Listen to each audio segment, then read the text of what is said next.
Today I'll be brazing the down tube assembly to the bottom bracket shell and seat tube. The main thing I'm concerned with here is that the head tube is aligned with both the seat tube and the bottom bracket shell. When bronze cools, it contracts, which can cause the tube to shift out of alignment. Obviously, when you're trying to make a straight bike frame, this is an issue. In this video, I'll go through the steps I follow to braze the down tube to the bottom bracket shell while trying to keep the frame as straight as possible.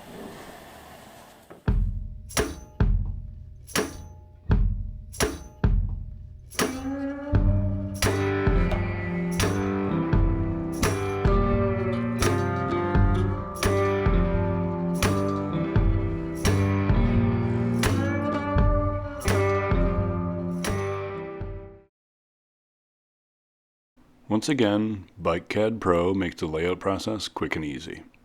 According to BikeCAD, the inside angle between the seat tube and the down tube is 60.9 degrees. Then it's just a matter of setting the miter finisher to the correct angle and grinding the notch for the seat tube. The down tube overlaps the seat tube when it's attached to the bottom bracket shell, so I need to add a second miter to this end of the down tube. I marked this miter back when I used the paper templates for the other down tube miter in episode 3.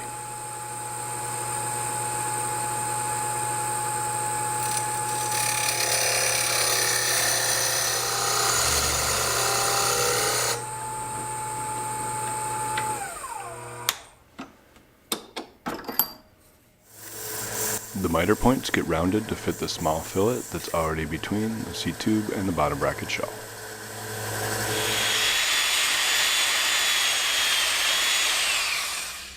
I give the down tube a good shine inside and out with some 80 grit emery cloth, and then wipe everything down with isopropyl alcohol. Now it's ready for flux. I forgot to mention what flux I'm using in the last episode. It's gas flux type B paste, which works well with the nickel bronze brazing rod I'm using, also from gas flux. I use quite a bit of it, but I also don't have an inline gas fluxer like some frame builders. I'd rather have too much flux than too little.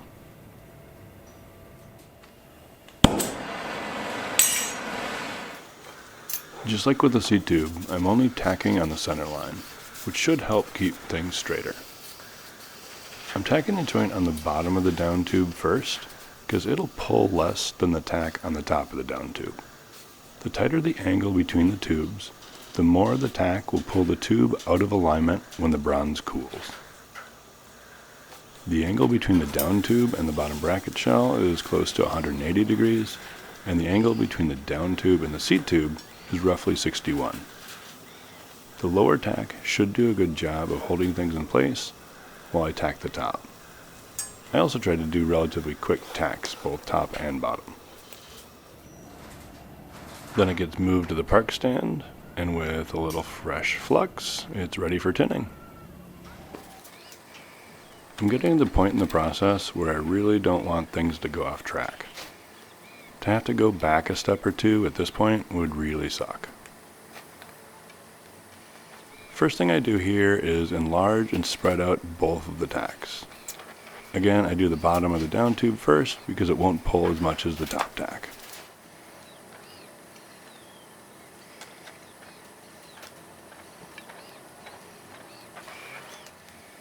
As with the other joints, I braze in quarters.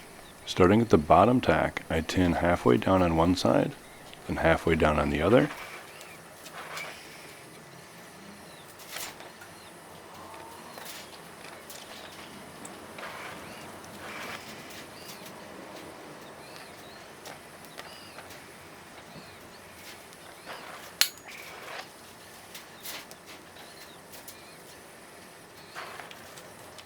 Then I rotate the joint 180 degrees and do the same from the upper tack.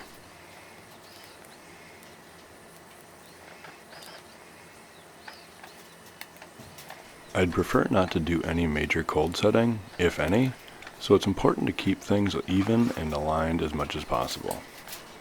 Of course, I won't really know how it went until I'm done brazing and I can check the alignment.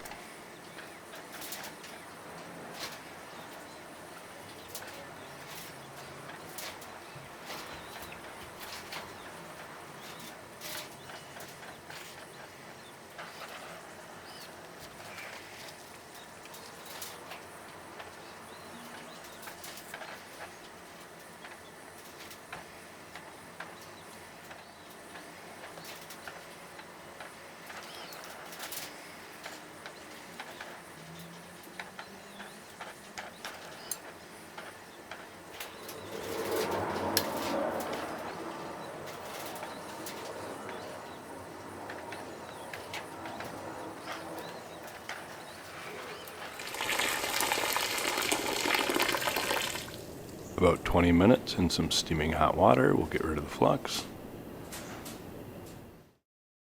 As more tubes are joined together, checking the alignment gets more and more involved. First I check how aligned the head tube and seat tube are along the center line of the frame. 0.3 degrees is good enough in my book. Then I check how centered the down tube is on the bottom bracket shell.